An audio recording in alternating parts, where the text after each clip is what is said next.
आम झुड़ी रे 543 आंब अच्छी जितेबले मो झुड़ी को 810 आंब आसब बाकी आंब तक आम महिला को देवु। आज्ञा ये कौटिका नियम पारुचंती एबे दियंतु पारुचंती एबे का नियम आधार करंतु। सरकार जो दम अच्छी सत्साहस अच्छी ताहले तुरंत सेंसस करंतु।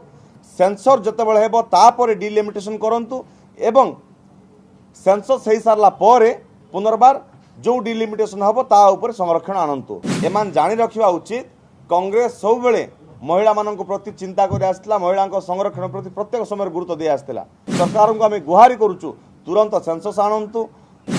देखो महिला संरक्षण पाई बोली सर्वसम्मति क्रमे 2023 मसीह बिल ऑलरेडी पारित हो सारी किंतु से समय रे लागू कले नहीं। 2024 मसीहा साधारण निर्वाचन मध्य लागू करि पारंते किंतु से समय मध्य कले नहीं।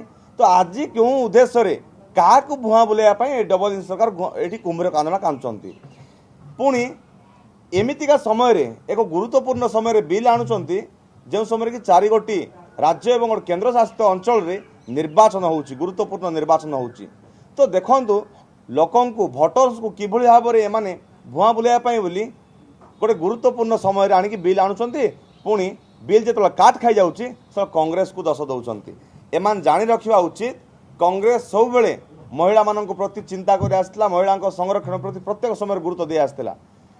पूर्व जो आम देखा 1989 मसीह तत्कालीन प्रधानमंत्री राजीव गांधी सर्वप्रथमे पंचायत राज व्यवस्था रे महिला मान संरक्षण बोली 33% संरक्षण आनी जहा फल आज समग्र देश में 15 लाख ऊर्ध महिला माने राजनीति में सक्रिय अच्छा।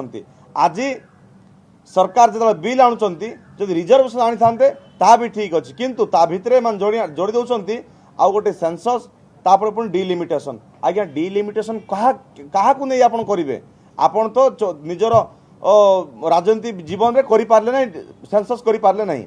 पुणी जहाँ 2011 मसीह जो सेंसस अच्छी ताकू धरी पुणी करेंगे। सरकार जो दम अच्छी सत्साहस अच्छी ताहले तुरंत सेंसस करंतु। सेंसर जितेबले हेबो तापर डिलिमिटेशन करंतु एवं सेंसस हो सारा पर पुनर्बार जो डिलिमिटेशन हम ता ऊपर संरक्षण आनतु। आउ जदि पारुचंती वर्तमान जो 543 सीट अच्छी से 543 सीट ऊपर संरक्षण आनतु ताहले भारतवासी भावे बीजेपी सरकार जहाँ करुच्ची ठीक करुच्ची।